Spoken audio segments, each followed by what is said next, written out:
Once again a very good morning all of you. आज हम लोग कॉम्प्लेक्स नंबर के पोलर फॉर्म से रिलेटेड कुछ इंपॉर्टेंट क्वेश्चन वाच करेंगे। चलिए ध्यान से सुने मेरी बात को, आपको कहीं किसी स्टेप में प्रॉब्लम नहीं होगी, मुझे ऐसा उम्मीद है। चलिए लेट जेड इक्वल टू मैंने कंसिडर कर लिया इस कॉम्प्लेक्स नंबर को। अब पहले मैंने आपको एक बात बता रखा था कि यदि कॉम्प्लेक्स नंबर में आपको कुछ भी डिनोमिनेटर में दिखे, आयोटा खासकर, तो सबसे पहला काम उसे रेशनलाइज करेंगे।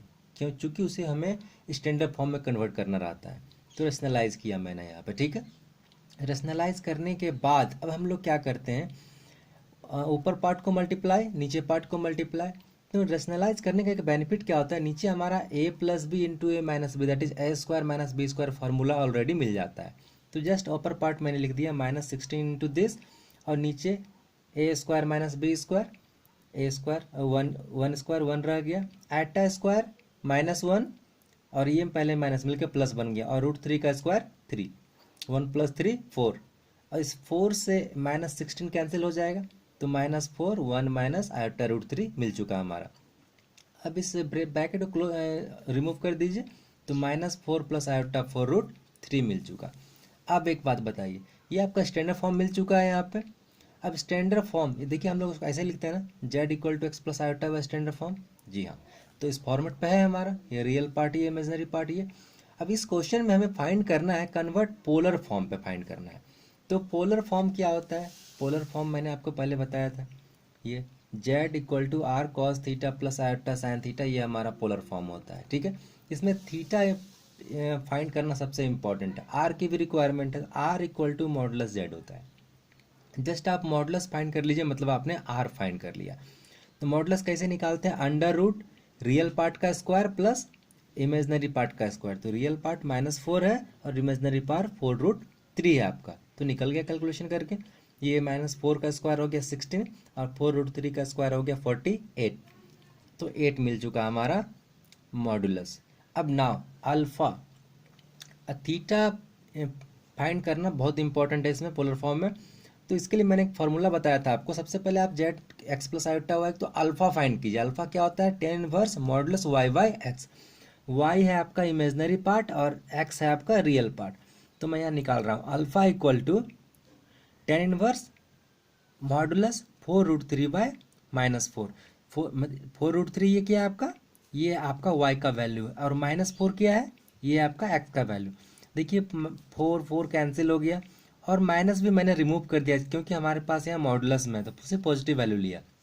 अब एक छोटी सी बात बताइए, ये √3 टेन इनवर्स √3 का वैल्यू क्या होगा? इसके लिए क्या करते हैं, टेन इनवर्स को अपनी जगह पर रखने दो आप। √3 बताओ कि 10 में √3 कब आता है? तो 1060 इक्वल टू √3 आता है। तो आप √3 के प्लेस पे 1060 लिखोगे, लिख सकोगे हो, ठीक है। अब 10 और 10 इनवर्स कैंसिल हो जाएंगे, तो सिर्फ बचेगा π/3। ओके, तो इसका मतलब हमने अल्फा ले लिया। अल्फा निकालने के बाद मैंने आपको बताया था इस फिगर से चेक करते हैं कि हमारा जो जेड है कौन से क्वाड्रेंट में है। तो कैसे चेक करते हैं? हमारा जेड का देखो, तो रियल पार्ट एक्स किस में है? निगेटिव है, इसका मतलब एक्स निगेटिव और वाई पॉजिटिव। तो एक्स निगेटिव और वाई पॉजिटिव कहाँ, कौन से क्वाड्रेंट में होगा?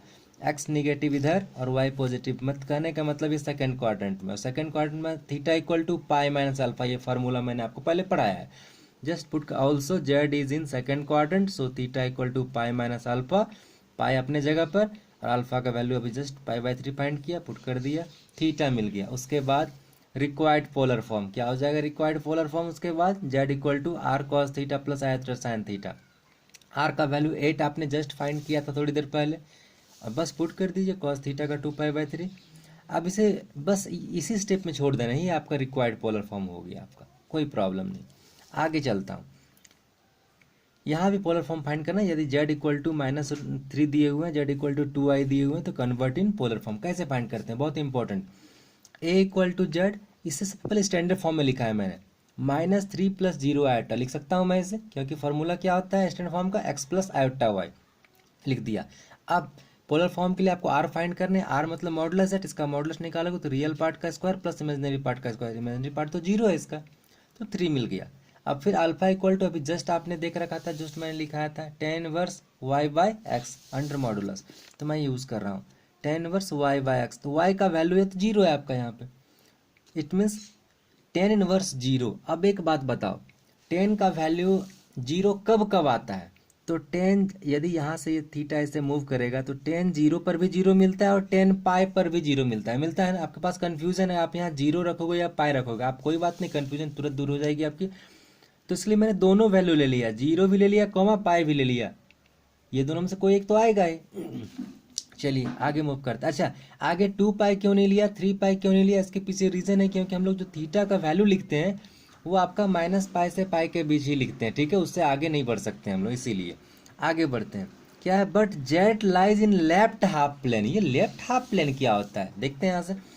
राइट हाफ, ये जो एक्स एक्सिस वाई एक्सिस है, तो ये पार्ट, ये पूरा पार्ट है आपका राइट हाफ प्लेन, और ये पूरा पार्ट, ये जो पूरा पार्ट है ये लेफ्ट हाफ प्लेन है, ठीक है। अच्छा, अपर हाफ प्लेन क्या होता है? एक्स एक्सिस के अपर वाला पार्ट सारा है आपका अपर हाफ प्लेन, और एक्स एक्सिस के नीचे वाला पार्ट सारा है लोअर हाफ प्लेन, ठीक है। तो अभी का जो क्वेश्चन में, हमारा क्वेश्चन में क्या है, but Z lies in left half plane मैंने लिखा है। लेफ्ट हाफ प्लेन क्यों कहा मैंने? क्योंकि जरा देखो, जेड का वैल्यू -3 दिया हुआ है ना, है कहने का मतलब एक्स का वैल्यू -3 है, वाई तो कुछ है ही नहीं हमारे पास। एक्स का वैल्यू -3, एक्स एक्सिस यही है ना, तो -3 तो इधर ही बढ़ोगे, इधर तो कुछ है ही नहीं आपके पास। तो इस साइड कौन सा पार्ट मिल रहा है आपका? ये लेफ्ट हाफ प्लेन है, ठीक है। तो Z lies in left half plane. अच्छा आप बताओ, ये जो लेफ्ट हाफ है इस साइड में पाई लाइज करता है या जीरो लाइज करता है? तो क्लियरली यहाँ पाई लाइज कर रहा है, जीरो रहता है आपका राइट हाफ प्लेन में। इधर यहाँ से स्टार्ट करते हैं हम लोग, ठीक है। कहने का मतलब पाई, इसका वैल्यू दोनों में से मैंने पाई ले लिया, थीटा का वैल्यू, ठीक है। थीटा का वैल्यू पाई जैसे मैंने ले लिया, तो रिक्वायर्ड पोलर फॉर्म क्या हो जाएगा? Z equal to R cos theta plus iota sine theta. तो आर का वैल्यू 3 आपने फाइंड किया था जस्ट थोड़ी देर पहले, ठीक है, और 3 cos pi plus iota sine pi हमने लिख दिया, हो गया। नेक्स्ट क्वेश्चन में चलते हैं। दूसरा question, Z equal to 2i। तो इसके लिए क्या करना है? तो देखिए, इमेजनरी पार्ट गिवन, रियल नहीं, तो मैंने लिख लिया 0 + 2 आयोटा लिख लिया मैंने। अब आगे बढ़ता हूँ, मॉडुलस निकालू, क्या हो जाएगा? Under root real part square plus imaginary part square, तो ये वैल्यू आपके 2 आ गए। फिर alpha equal to tan inverse y by X. इस बार देखिए, y का वैल्यू 2 और x का वैल्यू 0, तो यहाँ पे 2/0 दैट इज इन्फिनिटी।